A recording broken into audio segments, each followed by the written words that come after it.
नमस्ते, अभिवादन आपका इनोसेंट इन्वेस्टर के इस नए वीडियो में आपके लिए डिस्क्लेमर्स के बाद बात करेंगे मुथूट फाइनेंस की। देखिए, इन्वेस्टमेंट ग्रेड का स्टॉक है, इसलिए जुआ जो लोग खेलते हैं वो लोग वीडियो छोड़कर जा सकते हैं, वीडियो डिसलाइक कर सकते हैं, क्योंकि आपको जुआ खेलने से मतलब है इन्वेस्टिंग किन स्टॉक्स में करनी चाहिए, क्या सोच समझकर हमें डिसीजन लेना चाहिए, वो सब बातें जो करता है उसको आप कहते हो बड़ी छोटी बात करता है। चलिए आगे बढ़ते हैं। 1265 रुपये बढ़िया मोमेंटम आज आया है, रिजल्ट पर मोमेंटम आया है, तो ये रिजल्ट पहले डिस्कस करेंगे, उसके बाद आपको एनालिसिस देंगे कि इस स्टॉक में आपको इन्वेस्टमेंट करना चाहिए या नहीं। सब कुछ आप रिजल्ट से ही समझ जाओगे।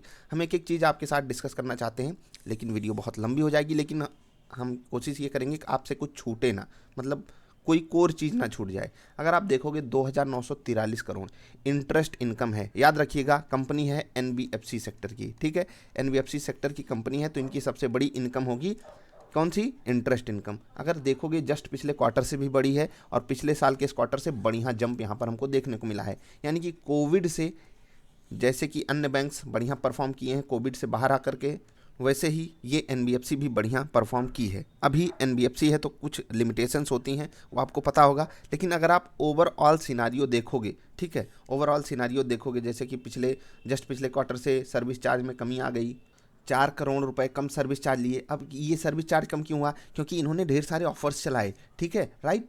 अभी आप डिमांड को बूस्ट करने के लिए ऑफर्स चलाओगे, और आप देखिए ग्रोथ कितनी बेहतरीन मिली ऑफर्स देने पे। इंटरेस्ट इनकम भी बढ़ी, लोग इनका पोर्टफोलियो भी बढ़ा हुआ, ठीक। ओवरऑल सिनारियो में अगर आप देखोगे 3,016 करोड़ की इनकम, किसके मुकाबले? 2,595 करोड़, क्लोज टू 2,600 करोड़ के मुकाबले 400 करोड़ की इंप्रूवमेंट हुई है इनकम में, जो कि बहुत पॉजिटिव नंबर है इस एनबीएफसी के लिए। अगर हम बात खर्चे की करें तो 1,665 करोड़ का खर्चा 1,580 करोड़ के मुकाबले पिछले क्वार्टर से, और जस्ट पिछले साल के इस क्वार्टर से अगर आप कंपेयर करोगे 1,442 करोड़ का खर्चा था, जो कि 1,665 करोड़ पे आया है। यहाँ से आप एक चीज़ डिकोड कर पा रहे होगे कि जिस रेशियो में इनकम बढ़ी है उस रेशियो में खर्चा नहीं बढ़ा है। ये इस चीज़ के लिए कंपनी को एक थम्सअप दिया जाना चाहिए। अब टैक्सेस वगैरह लगेंगे, हम उसको इग्नोर कर देते हैं। और याद रखिएगा, ये कंपनी क्या काम करती है आपको पता है? मुथूट फाइनेंस किस चीज़ के लिए जानी जाती है? बच्चन साहब वैसे भी बोर कर चुके हैं हम लोगों को, लेकिन ये कंपनी उनसे अच्छा काम करवा लेती है। खैर आगे बढ़ते हैं। अभी हम ओवरऑल इनकम पे आ जाते हैं कि कंपनी कमाई कितना। हमने खर्चा भी देख लिया और कंपनी की ओवरऑल परफॉर्मेंस भी देख ली, कोर परफॉर्मेंस, ठीक। अब हमने अगर यहाँ पर देखने की कोशिश की तो क्लोज टू 1,000 करोड़ के आसपास, 994 करोड़, 6 करोड़ कम सर्विस चार्जेस अगर ज़्यादा ले लिए होते तो ये 1,000 करोड़ के आसपास ही यहाँ पर हमको दिखाई देता। जस्ट पिछले क्वार्टर से बढ़िया इंप्रूवमेंट है, और पिछले साल के इस क्वार्टर से बूम ब्लास्टिक, ये कोई अंग्रेजी का शब्द भी नहीं होगा, बूम ब्लास्टिक इंप्रूवमेंट दिखाई दी है हमको, ठीक। अब एक चीज़ मैं आपको होमवर्क दे रहा हूँ, क्योंकि शुरू में मैंने जो लोग जुआ खेलते हैं उनको बाहर कर दिया था, आपको बोला आप लोग जा सकते हो। यहाँ पर ये कंपनी एनबीएफसी सेक्टर की है, इन्वेस्टमेंट ग्रेड की कंपनी है, तो आपको एक होमवर्क दे रहा हूँ। ये कंपनी कौन सी कैटेगरी की है? एनबीएफसी। तो इनको अन्य एनबीएफसी से भी जब आप कंपेयर करोगे तो यहाँ पर आप बताइएगा ये स्टॉक सस्ता अवेलेबल है या महंगा। और अगर आप एक बैंक से, चलिए मैं बेस्ट बैंक मान लेता हूँ एचडीएफसी बैंक, ठीक है, सबको पता होगा कि वो बैंक बढ़िया परफॉर्म करता है, इवन कोटक बैंक भी। इन दोनों के मुकाबले ये एनबीएफसी इतना सस्ता क्यों अवेलेबल है? यानी कि ये कितने का स्टॉक है? 1250 का स्टॉक है, राइट। चलिए एक बार कंफर्म कर लेते हैं, 1265 का स्टॉक है, और वहाँ पर हमको कमा के दे रहा है 25 रुपये, यानी कि साल का ये 100 रुपये आराम से कमा सकता है। और यहीं पर जो बड़े बड़े बैंक्स हैं जिनका रेट इनसे भी थोड़ा सा ज़्यादा है, वो साल का हमें 60-65 कमा के दे रहे हैं, इवन इससे भी कम कमा के दे रहे हैं। तो ऐसा क्या है इस सेक्टर में, और क्यों बाजार इस सेक्टर को, एनबीएफसी सेक्टर को प्रीमियम नहीं देना चाहती है? अब डायरेक्ट कंपैरिजन आप एचडीएफसी से भी रख सकते हो, एचडीएफसी बैंक से भी रख सकते हो। क्या ऐसी चीज़ है, क्या ऐसी दिक्कत है कि यहाँ पर इनको प्रीमियम वैल्यूएशन नहीं मिलता है, इवन प्राइवेट कंपनी होने के बाद भी, इवन बढ़िया रिजल्ट देने के बाद भी? ठीक, हम डिस्कस करेंगे। अभी एनालिस्ट की बात कर लेते हैं। यहाँ पर हम आते हैं, अगर आप मुथूट फाइनेंस के स्टॉक को देखोगे, ठीक है, तो बहुत बेहतरीन आपको दिखाई देगा क्या कि जो यहाँ पर अपसाइड दिया जा रहा है एनालिस्टों के द्वारा, एनालिस्टों, गजब है ना, अंग्रेजी और हिंदी मिक्स कर दिया, 35% की अपसाइड एनालिस्ट को दिख रही है। और ये बहुत पॉजिटिव चीज़ है कि यहाँ से देख रहे हैं कि वो 35% की अपसाइड यहाँ से स्टॉक में जा सकती है। ग्रोथ में किस तरीके की चीज़ें काम करेंगी? देखिए, जिस तरीके से कंपनी ने हमको बढ़िया ग्रोथ दिखाई है, अगर यही कंटिन्यू रहा तो ये 35% तो सिर्फ एक साल में एक सपना है कि स्टॉक एक साल में 35% भाग जाएगा। ये बहुत तेज़ी से भाग सकता है। अगर इस पर काम किया गया तो ये स्टॉक हो सकता है अगले 3 साल में अपने प्राइस को डबल कर दे। और 3 साल थोड़ा सा लंबा टाइम होराइजन हो गया, 2 से ढाई साल में ही मुझे उम्मीदें हैं। तो ऐसा स्टॉक आप अपने पोर्टफोलियो में डालना चाहोगे या नहीं? लेकिन चैलेंजेस कहाँ हैं, क्या है वो भी समझना है, होमवर्क जो मैंने आपको दिया वो भी समझना है, चीज़ें अपने हिसाब से टैकल करनी है। आपको समझना है कि क्या ये बिजनेस बढ़ेगा या कम होगा। जैसे कि यहाँ पर एक आपके सामने चैलेंज मैंने लाया है कि यहाँ पर कहा जा रहा है कि ओवरऑल मार्केट ही बढ़ रही है तो हर कोई आएगा। देखो, जब पूरी भारत की बाजार जब फाइनेंस से जुड़ना चाह रही है तो वहाँ चाहे मुथूट फाइनेंस हो, चाहे कोई छोटा सा बैंक हो, सभी के लिए एक एडेड एडवांटेज आ जाता है कि लिक्विडिटी बढ़ेगी, कस्टमर आएगा। हमको सिर्फ डिमांड पूरी करने के लिए अपनी सुविधा को बढ़िया करना है, अपने प्रोडक्ट्स को लिक्विडिटी बना के रखना है, ये सब चीज़ों पे फोकस रखना है, राइट। अभी यहाँ पर एक चीज़ कही गई है और इस चीज़ से मैं बहुत बड़ा इत्तेफाक रखता हूँ कि अगर जो डिजिटल रेवोल्यूशन हो रहा है, डिजिटल वे ऑफ थिंग्स की जो बात हो रही है, यहाँ पर बैंक्स और एनबीएफसी दोनों को तो फ़ायदा होगा, लेकिन पोटेंशियल किसके पास ज़्यादा है ग्रो कर जाने का। यहाँ पर बात ये कही गई है कि जो पोटेंशियल है, potential to throw the game in favour of the banks over the long term. यहाँ पर एक बात कही जा रही है, लॉन्ग टर्म में टेक्नोलॉजी फेवर करेगी बैंक्स को।